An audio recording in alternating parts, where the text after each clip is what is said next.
Honorable Ifeanyi Momah, and by God's grace I speak for the people of Ihiala Federal Constituency. Thank you. It was in twofold. One was in regards to one of my constituents who is into outdoor advertising. That's this DOAS, Department of Outdoor Advertising and Signage Agency. A situation whereby they keep charging exorbitant fees on empty or rather vacant billboards. And of course, you know, we're coming out from a COVID-infested years, not year, and all that. So the petition bordered on that for equity to set in, which they complied, but the Nigerian factor came in. When I mean Nigerian factor, compliance will be ephemeral, temporary. After 1-2 months, they still went back to the old way of doing things. So I had to bring back the petition again to the floor of the House.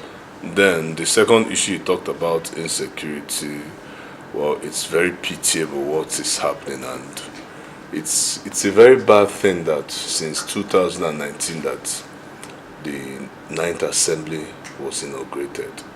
The bane of all our discussions has always been insecurity, insecurity, insecurity.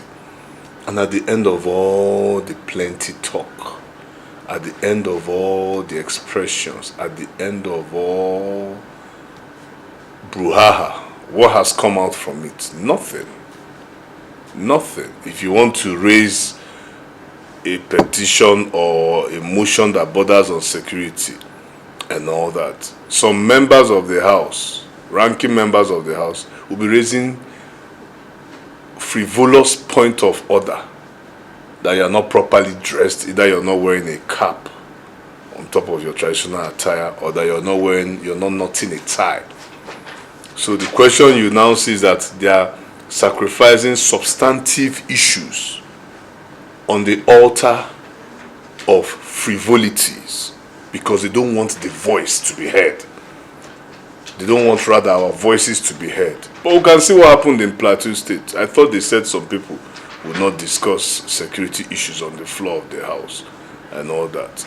But now situation has arisen and they've seen the need for it. If we had been tackling this insecurity issue in a most holistic, realistic manner, we would have gone beyond where we are now. You can't fly because there are issues even with airlines. Purported strike looming. You can't go by road, it's completely out of it. You can't even go by train again. Even when you are in your house, you'll still be attacked. So attack is coming from right, left, center, everywhere. If you know you don't have the willpower to fight it, allow the people to bear arms, legitimate arms, to protect themselves. I'm a lawyer. Self-defense is enshrined in our constitution. In fact, let me give you a little bit of our law in our constitution. Under the Criminal Procedural Act, if someone comes to attack you, the only reason whereby you can be charged for manslaughter, if someone comes to attack you with a knife and you now use a gun to shoot the person and the person dies, you can't be charged for murder. Rather, the charge will be reduced from murder to manslaughter. Why? Because you carried it out in self-defense. And the only reason why they will be charged you for manslaughter is because the propensity of the force that you are using is greater than the force the person is using. He is using a knife at you and you are using a gun. So if he's using a knife at you and you're using a knife, you won't be charged for anything. It's codified in our law. I'm a lawyer. I'm telling you what the law says.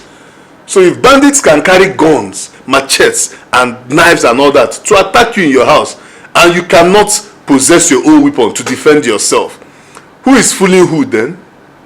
The killings won't stop because there's no willpower on the part of the government. We appropriate funds. All our budget is always on security. Billions and billions. And we don't even ask questions. You think we don't see loopholes in those budgets before we keep saying clause 1 carried, clause 2 carried? You think we don't see loopholes? We see loopholes, but we don't want to bring in procedural blockages to now be the reason for not releasing the funds. They will now say that it is that particular fund you did not release that made them not buy equipment. The army is not equipped. The police has no willpower. They are not properly paid. How can they go and risk their lives? Ihiala, my constituency, has been bedeviled by criminality and unknown men, like we fondly call it. I'm telling you the truth. Who is going to do anything about it? Police stations, how can in this 21st century, police stations will be burnt? How can in the 21st century, bandits will give you prior notice? Oga, madam, we are coming to attack your village. Oh. And people will be preparing for the bandits to attack in the 21st century. That means something is wrong. There's a fundamental issue. Nobody is serious. Nobody is serious to handle this security issue. That is what I've been shouting for since 2019, that I said the Bible says, shall we continue to live in sin so that grace may abound? God forbid. We keep doing the same thing over and over, and yet nothing. And look at our budget. Everything is all on security every time, and at the end, what has come out from it? Nothing. Nothing. And let me tell you, I'm not a predictor of doom, but it will get worse. It will get worse because it's just common sense. Garbage in, garbage out. What are you putting into the system as a control mechanism? Nothing. Yet these people are cutting away billions, taking it offshore, and nobody is asking questions.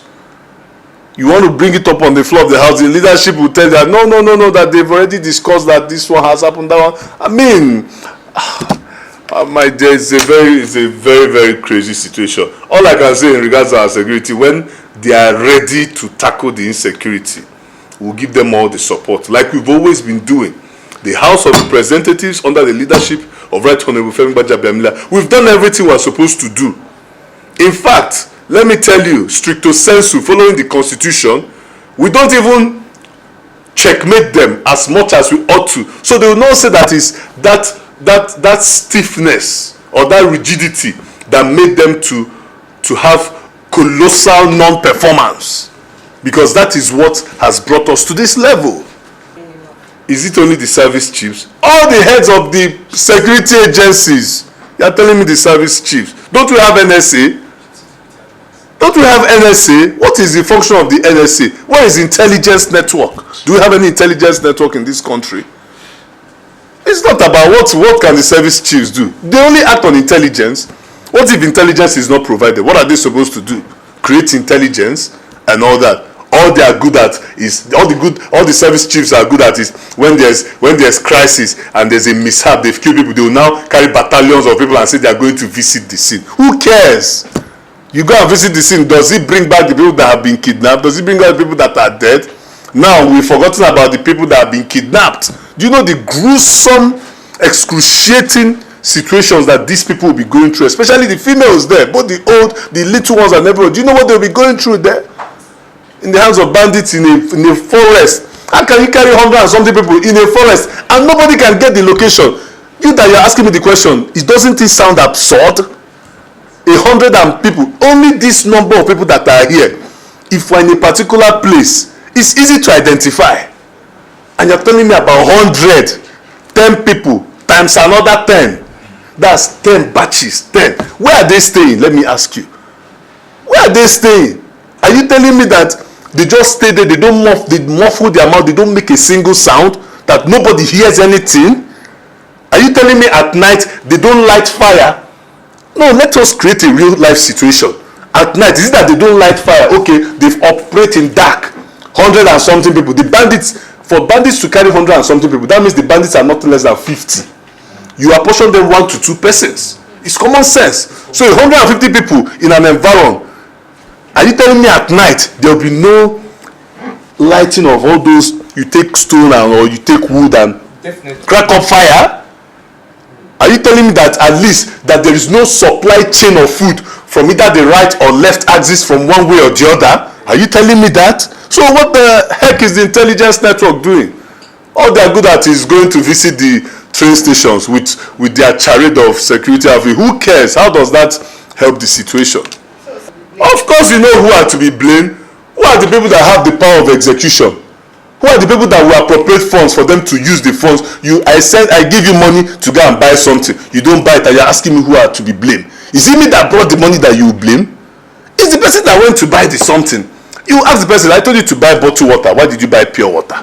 Is it me that gave you money for the bottled water that you blame? It's common sense. We know who is to be blamed now. We know who is to be blamed. It's the executive from the beginning to the end. It's the executive from the top to the echelon to the lowest ebb. It's the executive. And that is the truth. And the funny thing is that this thing does not end. It continues. Okay, look at, there's war going on in Ukraine. This is a war situation, but do you see the way they are handling themselves even in a war situation? Have you seen their camps? The food they eat in their camps. Nigerians in a real life good living situation don't even eat that kind of food. But it's the truth. They don't even eat it. The Medicare that they have. Man, let's leave all this. What are your suggestions? Way forward. There is no way forward. There is no willpower on the part of the government. So when there is no willpower, how can you have a way forward? What are you saying? I'm not here to give you rhetorics and to read whatever that is in a document. There is no. The first thing is the willpower. You must be emotional. You must have the consciousness of God that your people are being killed and on a regular basis. Goats are not slaughtered every day the way humans are slaughtered in Nigeria. Goats that we eat in all the canteens in Abuja, they are not slaughtered every day like humans are slaughtered. It happens everywhere in all the 6 geopolitical zones. There is no one that is immune to such. So how can you be asking me what is the way forward? Which way forward? The way forward first is that we need a system, a government that has willpower, that is ready to attack this thing ferociously. When I mean ferociously, the way a lion, have you seen a lion that has not eaten for 2 months and it sees a head of cattle passing? It will lie low for 3 hours thinking and planning. Thinking and planning, that is the kind of government we need. That will think, plan, strategize and act in a ferocious manner. That is the only way forward.